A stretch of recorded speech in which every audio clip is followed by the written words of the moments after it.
سلام على عباده الذين اصطفى أما بعد قال رسول الله صلى الله عليه وسلم تنظفوا فإن الإسلام نظيف وقال النبي صلى الله عليه وسلم الوضوء مفتاح الصلاة او کما قال علیہ الصلاۃ والتسلیم۔ قابل احترام بزرگوں، نوجوان ساتھیوں، گھروں میں بیٹھ کر دینی باتوں کو عظمت و احترام سے سننے والی ماؤں اور بہنوں، السلام علیکم ورحمۃ اللہ وبرکاتہ۔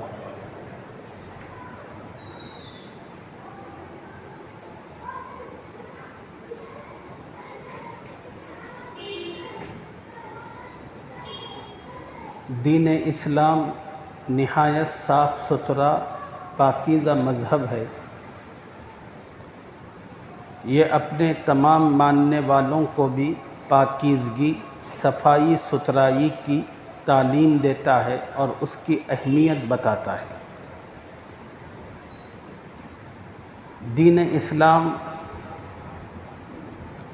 اپنے ماننے والوں سے یہ چاہتا ہے میرے جتنے فالوورز ہیں وہ سب کے سب صاف ستھرے ہوں، ان کے کپڑے بھی صاف ہوں، ان کا جسم بھی صاف ہو، جس جگہ پر وہ عبادت کرتے ہیں وہ جگہ بھی صاف ہو، جس مقام پر وہ رہتے ہیں وہ مقام بھی صاف ستھرا ہو۔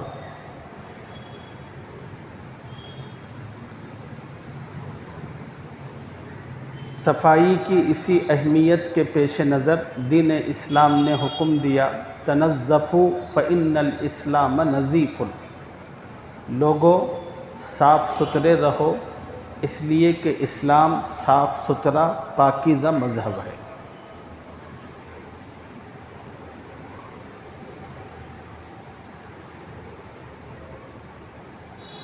اور صفائی ستھرائی یہ ایمان کا جز بھی ہے۔ رسول اللہ صلی اللہ علیہ وسلم نے ایک موقع پر ارشاد فرمایا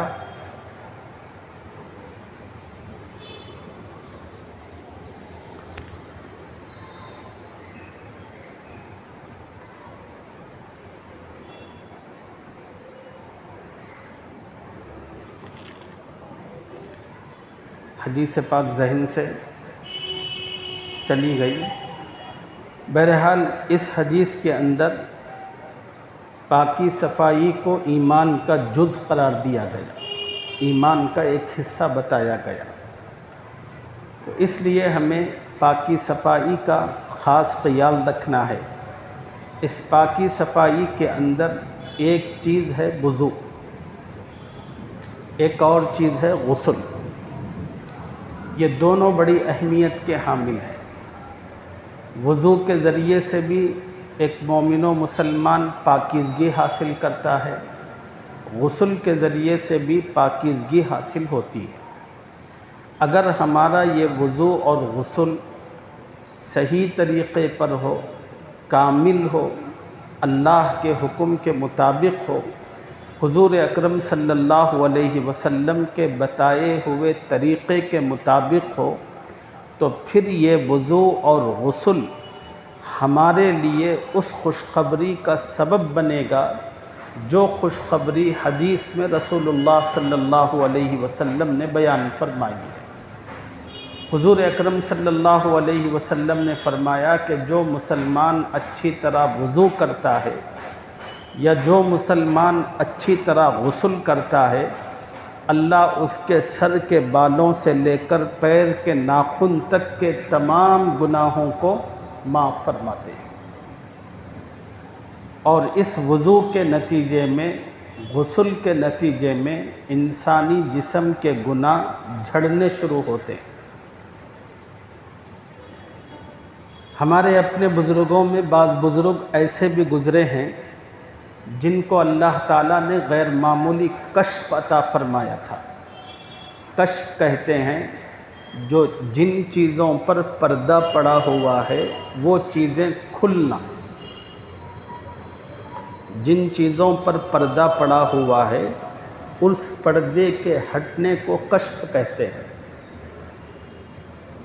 امام اعظم ابو حنیفہ رحمۃ اللہ علیہ بھی انہی بزرگوں میں ایک تھے جن کو اللہ نے کشف کی دولت عطا فرمائی تھی۔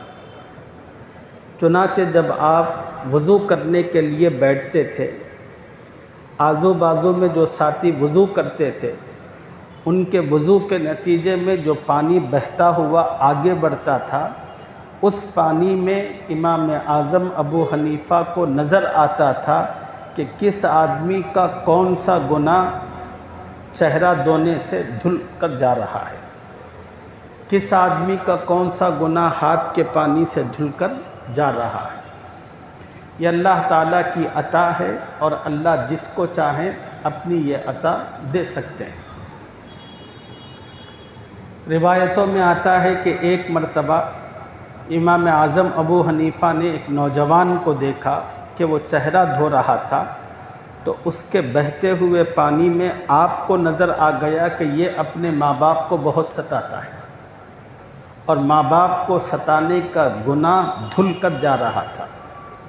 تو فوراً جب اس نوجوان نے وضو مکمل کیا، امام اعظم نے اس نوجوان کو بلا کر کہا کہ بابا اپنے ماں باپ کا دل مت دکھاؤ۔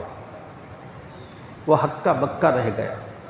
فوراً امام اعظم ابو حنیفہ کے ہاتھ پر توبہ کی اور وعدہ کیا، حضرت انشاءاللہ آج کے بعد کبھی میں اپنے ماں باپ کا دل نہیں دکھاؤں گا۔ ایک اور آدمی وضو کر رہا تھا، امام اعظم ابو حنیفہ نے دیکھا زنا کا گناہ جا رہا ہے پانی میں۔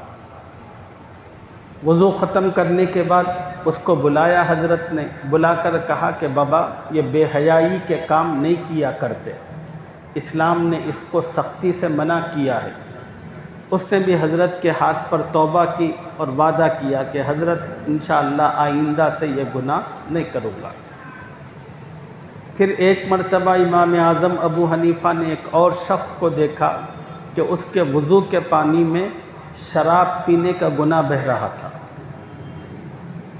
اب ہم لوگ جب دیکھتے ہیں وضو کی نالی میں جو پانی بہتا ہے تو سب پانی ہمیں ایک ہی طرح کا نظر آتا ہے، مگر جن لوگوں کو خدا نے نظر دی ہوئی ہوتی ہے اور جن لوگوں کو اللہ تعالیٰ نے کشف کی دولت عطا کی ہوتی ہے ان پر تو تمام کی تمام چیزیں کھلتی ہیں۔ ایک بہت بڑے بزرگ ہیں، ایک مرتبہ وہ بازار میں گئے۔ ایک اور بزرگ ہیں شیخ احمد لاہوری رحمۃ اللہ علیہ، بڑے مفسر قرآن، ساری زندگی انہوں نے قرآن کی تفسیر کی اور اس کی خدمت کی۔ مولانا شیخ احمد لاہوری کہتے ہیں کہ ایک دن صبح صبح میں بازار میں گیا تو ایک بزرگ کو دیکھا، وہ میرا ہاتھ پکڑ کر پوچھ رہے تھے یہاں انسان کہاں ہوتے؟ سمجھنے کی بات ہے۔ ایک بزرگ نے احمد لاہوری رحمۃ اللہ علیہ سے پوچھا کہ بھائی احمد یہ بتاؤ کہ یہاں انسان کہاں ہوتے؟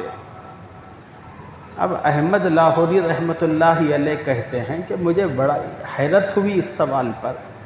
یہ پورا کا پورا بازار ہے، انسانی سروں سے بھرا ہوا ہے اور یہ پوچھ رہے ہیں انسان کہاں ہے؟ تو احمد لاہوری رحمۃ اللہ علیہ کہتے ہیں میں نے اس بزرگ سے کہا کہ حضرت کیا آپ کو بازار کے اندر انسان نظر نہیں آ رہے؟ پورے کے پورا بازار انسانوں سے بھرا ہوا ہے۔ تو اس بزرگ نے کہا یا انسان کہاں ہیں، بازار میں جتنے ہیں سب کے سب کتے اور بلیاں ہیں۔ احمد لاہوری رحمۃ اللہ علیہ کہتے ہیں مجھے بڑی حیرت ہوئی ان کے اس جواب پر۔ پھر اس بزرگ نے میرا ہاتھ پکڑ کر کہا کہ دیکھو، احمد لاہوری رحمۃ اللہ علیہ کہتے ہیں کہ ایک لمحے کے لیے مجھے بھی پورے بازار میں صرف کتے اور بلیاں ہی نظر آئی، کوئی انسان نظر نہیں آئے۔ یہ ہوتی ہے کشف کی دولت جو اللہ تعالیٰ کسی کسی کو دیتے ہیں۔ جب آدمی کوئی گناہ کرتا ہے یا اللہ کی نافرمانی کرتا ہے تو اللہ کی یہ نافرمانیاں کرتے کرتے اس پر اتنی کھل جاتی ہیں، اب جو کشف والے لوگ رہتے ہیں وہاں پر انہیں وہ انسان نظر نہیں آتا، اس کے گناہ کا جو وبال ہے وہ انہیں نظر آتا ہے۔ تو میں یہ عرض کر رہا تھا کہ امام اعظم ابو حنیفہ نے ایک شخص کو دیکھا کہ شراب پینے کا گناہ جا رہا ہے، تو حضرت نے پھر وضو کے بعد اس نوجوان کو نصیحت کی کہ بابا شراب اسلام کے اندر حرام ہے، اس کو پیا نہیں کرتے۔ تو اس شخص نے بھی حضرت کے ہاتھ پر توبہ کی، لیکن اس کشف کی وجہ سے امام اعظم ابو حنیفہ بڑے پریشان رہتے تھے۔ اب وہ تڑپ تڑپ کر اللہ سے دعا کرنے لگے، اے اللہ جس طرح مجھے پہلے کچھ نظر نہیں آتا تھا، اے اللہ اب مجھے پھر ویسے ہی کر دے، اس لیے کہ تیرے بندوں کے گناہ میرے سامنے آتے رہتے ہیں جس سے مجھے بڑی تکلیف ہوتی ہے، اے اللہ یہ کشف کو ختم فرما۔ انہوں نے بہت دعائیں کی، ایک مرتبہ اللہ نے ان کی دعا قبول فرمائی، اس دعا کی قبولیت کے نتیجے میں پہلے جیسا تھا ویسا ہی ہو گیا۔ تو میں یہ عرض کر رہا تھا، حدیث پاک میں موجود ہے کہ جو بندہ صحیح وضو کرتا ہے یا صحیح غسل کرتا ہے، اللہ تعالیٰ اس وضو اور غسل کی وجہ سے اس کے جسم کے تمام صغیرہ گناہوں کو معاف کرتے ہیں، ختم کرتے ہیں۔ یہ معافی اسی وقت ملتی ہے جب کہ وہ وضو صحیح ہو یا وہ غسل صحیح ہو۔ آج کی مجلس میں مختصر طور پر وضو کرنے کا پریکٹیکل جو طریقہ ہے، مسنون طریقہ، وہ آپ حضرات کی خدمت میں عرض کرتے ہیں۔ جو بڑے حضرات ہیں، جو نوجوان ہیں، جو ماں بہنیں سن رہی ہیں، وہ تمام کے تمام ان باتوں کو سننے کے بعد اپنے وضو کی ترتیب کو صحیح بنائیں۔ اب تک جو ہوا اللہ معاف کرے، اب یہاں سے اپنے وضو کی ترتیب کو صحیح کریں تاکہ اس وضو کی برکت سے اللہ تعالی ہمیشہ ہمارے گناہوں کو معاف فرماتا رہے۔ جب کوئی مسلمان وضو کرنے کے لیے بیٹھے تو مسنون کتابوں کے اندر یہ لکھا ہے کہ قبلہ رخ بیٹھے، اونچی جگہ بیٹھے۔ جس طرح وضو خانوں کے اندر مسجد میں بیٹھنے کے لیے ایک اونچائی کی جگہ ہوتی ہے تو آدمی وہاں اس پر بیٹھے۔ اگر کسی مسجد میں کہیں پر اس قسم کا موقع میسر نہیں ہے کہ قبلہ رخ ہونے کا تو پھر مجبوری ہے۔ اگر آپ اپنے گھر میں اپنے حمام میں بنا رہے ہوں تو پھر آپ اپنی بیٹھک کا رخ قبلے کی طرف کر لیں۔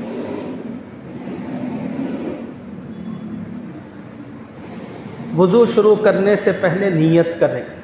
نیت یہ کریں، اے اللہ میں پاکیزگی حاصل کرنے کے لیے وضو کرتا ہوں، اے اللہ تیری رضا اور خوشنودی پانے کے لیے میں وضو کرتا ہوں۔ جب آدمی اس نیت کے ساتھ اپنا وضو شروع کرے گا تو اس کا وضو اللہ کی رضا کا ذریعہ اور سبب بنے گا۔ پہلے نمبر پر آدمی کو اپنے دونوں ہاتھ گٹوں تک 3 مرتبہ دھونا ہے۔ دونوں ہاتھوں میں پانی لے کر اس پانی کو اپنے دونوں ہاتھوں پر گٹوں تک دھوتے ہوئے اور 3 مرتبہ انگلیوں کا خلال بھی کرنا ہے۔ اس طرح ایک ہاتھ کی انگلیوں کو دوسرے ہاتھ کی انگلی میں داخل کرتے ہوئے، دوسرے ہاتھ کی انگلیوں کو پہلے ہاتھ کی انگلیوں میں داخل کرتے ہوئے، اس طرح کرتے ہوئے 3 مرتبہ اپنے ہاتھ کو دھونا، اور ہاتھوں کو دھوتے ہوئے اپنے وضو کا آغاز اور اس کی ابتدا بسم اللہ سے کرنا، کم سے کم بسم اللہ، اگر مکمل پڑھتے ہیں تو بسم اللہ الرحمن الرحیم۔ ایک تیسری دعا بھی حدیث میں آتی ہے، وہ ہے بسم اللہ والحمد للہ۔ چوتھی بھی ایک دعا آتی ہے، بسم اللہ العظیم والحمد للہ علی دین الاسلام۔ یہ 4 دعائیں ہیں، کسی کو جس کو جو دعا یاد ہے وہ دعا پڑھے۔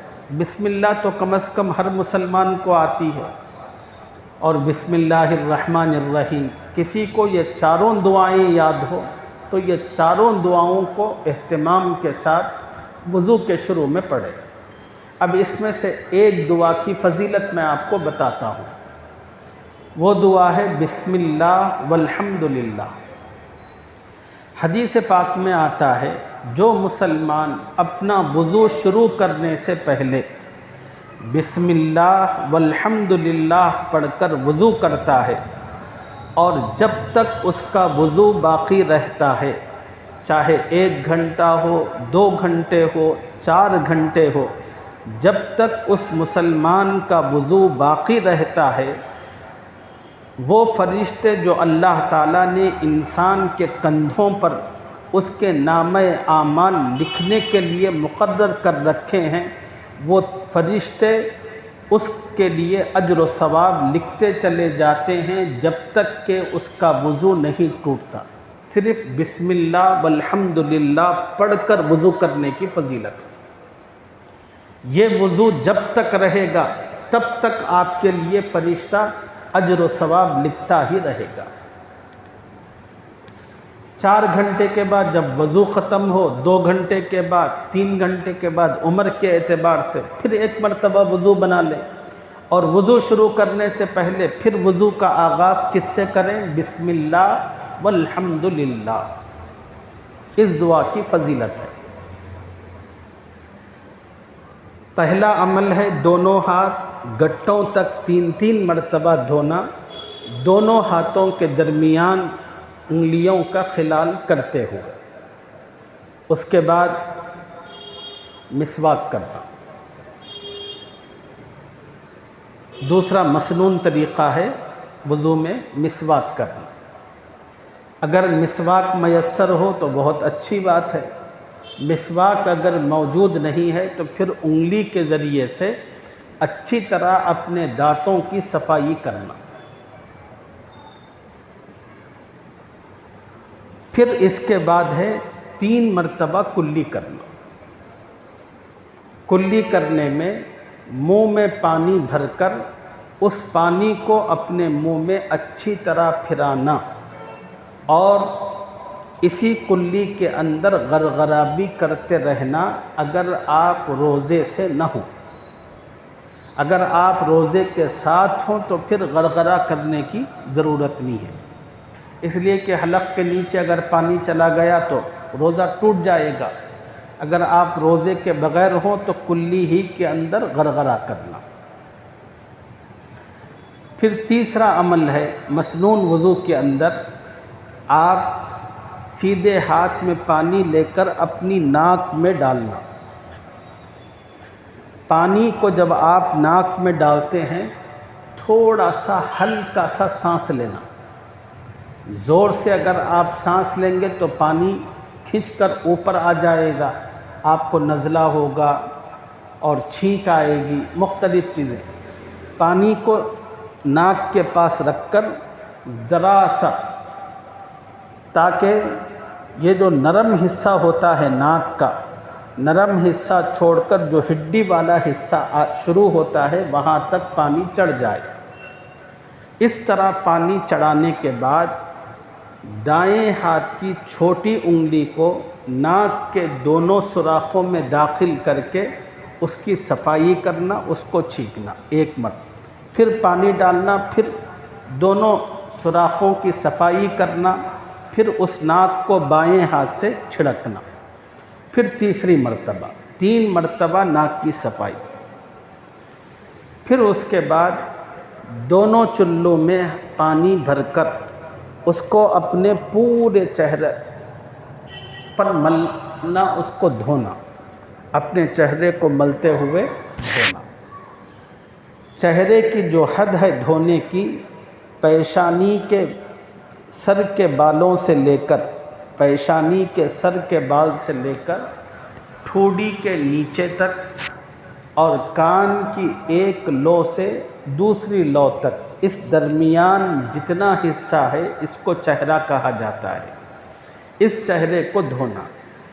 اگر آپ کو داڑھی نہیں ہے تو پھر آپ پورا چہرہ دھو سکتے ہیں۔ اگر چہرہ دھوتے ہوئے داڑھی ہے تو چہرہ دھوتے ہوئے آپ کو داڑھی کا خلال بھی کرنا ہے، داڑھی میں پانی پہنچانا ہے۔ اس کا طریقہ یہ ہے کہ ایک چلو میں پانی لے کر اپنی داڑھی کو اس میں بھگونا، پھر اپنے داہنے ہاتھ کی جو انگلیاں ہیں وہ اس طرح داخل کرنا کہ ہتھیلی باہر سامنے کی طرف ہو اور پچھلا حصہ اپنی طرف ہو، اس طرح اس کو خلال کہتے ہیں داڑھی کا۔ اور چہرہ دھوتے ہوئے چہرے کو بھی ملنا ہے اور آنکھوں کو بھی اچھی طرح دھونا، اس لیے کہ آدمی فجر کی نماز میں جب ہوتا ہے تو اس وقت سونے کی وجہ سے آنکھوں میں میل سا ہوتا ہے، اور اس میل کی وجہ سے پانی جہاں تک جانا ہے وہاں جا نہیں پاتا۔ اس لیے ایسی کوئی صورت ہو کہ آپ سو کر اٹھے ہوئے ہوں تو اپنی آنکھوں کو بھی اچھی طرح دھونا، تاکہ پانی ہر جگہ پر اچھی طرح پہنچ جائے، آپ کے چہرے میں، آپ کی آنکھ میں کہیں پر بھی کسی قسم کا کوئی میل و کچیل باقی نہ رہے۔ پھر اس کے بعد دونوں ہاتھ کوہنیوں سمیت دھونا۔ ہاتھ دھونے کا جو طریقہ ہے، بہت سارے لوگ اس میں غلطی کرتے ہیں۔ ہاتھ دھونے کا جو صحیح طریقہ ہے وہ یہ ہے کہ آپ نل سے پانی لیا، لینے کے بعد اس پانی کو سیدھے ہاتھ میں پانی لینا، لے کر اس پانی کو اوپر سے نیچے لانا، پانی کو اوپر سے نیچے لانا، پھر پانی نیچے آنے تک، پھر اس پانی کو ملتے ہوئے بائیں ہاتھ سے پھر نیچے زمین پر گرانا۔ یہ ہے ہاتھ دھونے کا صحیح طریقہ۔ کوہنیوں سمیت جو ہاتھ دھونا کہتے ہیں وہ اسی کو کہتے ہیں۔ آپ نے پانی لیا، اس کو اس طرح کیا، پانی آ گیا تو پھر آپ نے اس پانی کو پھر ریورس موڑتے ہوئے انگلیوں کی طرف سے نیچے گرایا۔ اس طرح 3 مرتبہ داہنے ہاتھ کو دھونا، اس کے بعد 3 مرتبہ بائیں ہاتھ کو دھونا۔ اس کے بعد سارے سر کا مسح کرنا۔ سارے سر کا مسح کرنا یہ مسنون ہے، پاؤں سر کا مسح کرنا یہ فرض ہے۔ مسح کرنے کا صحیح اور مسنون طریقہ کیا ہے یہ بھی میں آپ کو بتاتا ہوں۔ آپ نے دونوں ہاتھ کچے کر لیے، کچے کرنے کے بعد اس طرح 3 انگلیاں ایک طرف ہوں، آپ کی شہادت کی انگلی اور انگوٹھا بالکل الگ ہو۔ اب یہ جو 3 انگلیاں ہیں اس طرح رکھنا، آپ کی جو ہتھیلیاں ہیں وہ آپ کی کنپٹیوں پر ہو، اور 3 انگلیاں بالکل سر کے سامنے کے بالوں پر ہوں۔ اب اسی طرح اپنے ہاتھوں کو پیچھے لے کے جانا، اسی طرح اپنے ہاتھوں کو پیچھے تک لے جانا۔ شہادت کی انگلی بھی ٹچ نہیں کرنا، انگوٹھا بھی ٹچ نہیں کرنا۔ اس طرح اپنے ہتھیلیوں کو اور اپنے 3 انگلیوں کو اپنے بالوں سے پھراتے ہوئے پورے سر پر، جہاں تک آپ کے بال ختم ہو رہے ہیں وہاں تک لے جانا۔ ٹھیک ہے؟ اس کے بعد یہ جو کنی انگلی ہے، اس کنی انگلی کو اپنے کانوں کے دونوں کانوں کے سوراخ میں داخل کرنا۔ اب یہ جو شہادت کی انگلی ہے اس کو کان کی سلوٹوں میں داخل کرنا،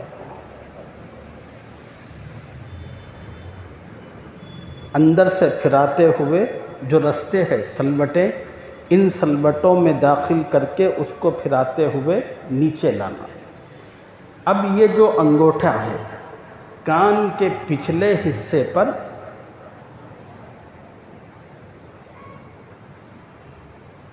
مسح کرنا۔ اب یہ جو انگلیاں ہیں بالکل جہاں آپ کے بال ختم ہوتے ہیں اس کے بعد کا جو حصہ ہے وہ گردن کہلاتا ہے۔ سر مسح کے اندر گردن کا مسح، سر کے مسح میں بالوں کا مسح ختم ہونے کے بعد گردن کا مسح کرنا۔ گردن جو حصہ کہلاتا ہے جہاں آپ کے بال ختم ہوئے، کانوں کے برابر کا نچلا جو حصہ ہے یہ گردن۔ پھر اس سے جو نیچے ہے اس کو گدی کہتے ہیں، سامنے کا جو حصہ ہے اس کو گلا کہتے ہیں۔ لوگ جو سر کا مسح کرنے کے بعد اب گردن کا مسح کرو بولے تو گدی کا مسح کرتے ہیں یا گلے کا مسح کرتے ہیں۔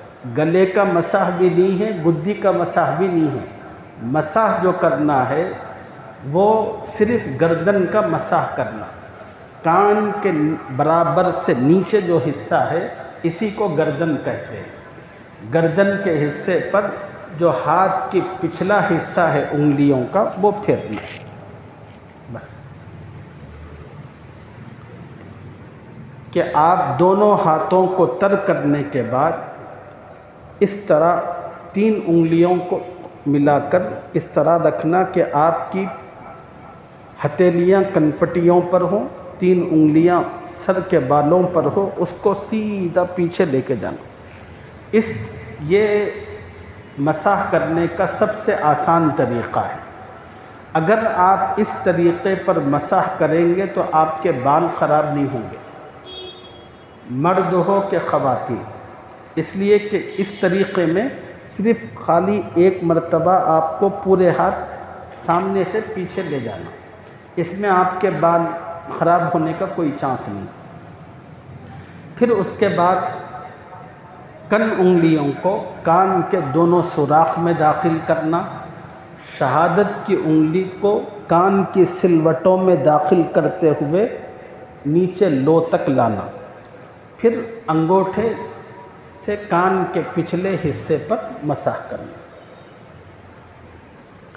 اور ہاتھوں کی انگلیوں کا جو پچھلا حصہ ہے اس کو گردن پر مسح کرنا۔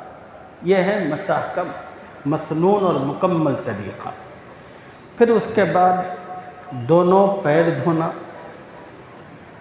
اب یہ وضو کے اندر کچھ دعائیں ہیں جو حضور صلی اللہ علیہ وسلم نے سکھائی اور بتائی ہے۔ حضور صلی اللہ علیہ وسلم نے ایک دعا سکھائی ہے جو وضو کے درمیان پڑھنے کی ہے۔ وہ دعا بڑی آسان ہے، وہ دعا ہے اللہم اغفر لی ذنبی ووسع لی فی داری وبارک لی فی رزقی۔ نبی علیہ السلام نے فرمایا اس دعا کا حاصل یہ ہے کہ اے اللہ میرے گناہوں کو معاف فرما، ووسع لی فی داری، اے اللہ مجھے گھر کی کشادگی عطا فرما۔ اب جتنے لوگ پریشان رہتے ہیں کہ میں جس گھر میں رہتا ہوں بہت چھوٹا ہے، اللہ تعالیٰ سے دعا ہے وضو کے اندر۔ نبی نے فرمایا کہ وضو کے موقع پر ایک مومن کو چاہیے کہ اللہ سے یہ دعا کرے ووسع لی فی داری، اے اللہ میرے گھر میں برکت عطا فرما، وسعت عطا فرما، میرے لیے وسیع گھر عطا فرما، وبارک لی فی رزقی، اور تیسری دعا ہے کہ اے اللہ میرے روزی میں، میرے رزق میں برکت عطا فرما۔ یہ دعا کب پڑھنا ہے؟ ہاتھ دھونے سے لے کر پیر دھونے سے پہلے تک کبھی بھی پڑھ سکتے ہیں، شروع میں بھی پڑھ سکتے ہیں، کلی کرنے کے بعد بھی پڑھ سکتے ہیں، چہرہ دھوتے وقت بھی پڑھ سکتے ہیں، ہاتھ دھوتے وقت بھی یا سر کا مسح کرنے کے بعد بھی۔ دعا کیا ہے؟ 3 جملے ہیں، اللہم اغفر لی ذنبی ووسع لی فی داری وبارک لی فی رزقی۔ اے اللہ میرے گناہوں کو معاف فرما، اے اللہ میرے لیے گھر کی کشادگی عطا فرما، اور اے اللہ میرے لیے روزی میں برکت عطا فرما۔ پھر آپ سر کے مسح سے فارغ ہونے کے بعد دونوں پیر ٹخنوں تک دھونا۔ اب اس کا طریقہ کیا ہے؟ اس کا طریقہ یہ ہے،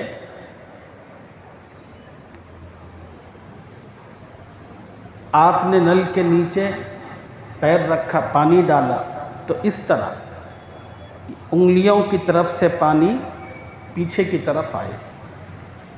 اب آپ نے ایک مرتبہ پانی ڈالنے کے بعد اب جو دایاں ہاتھ ہے اس سے آپ کا پورا پیر ملنا،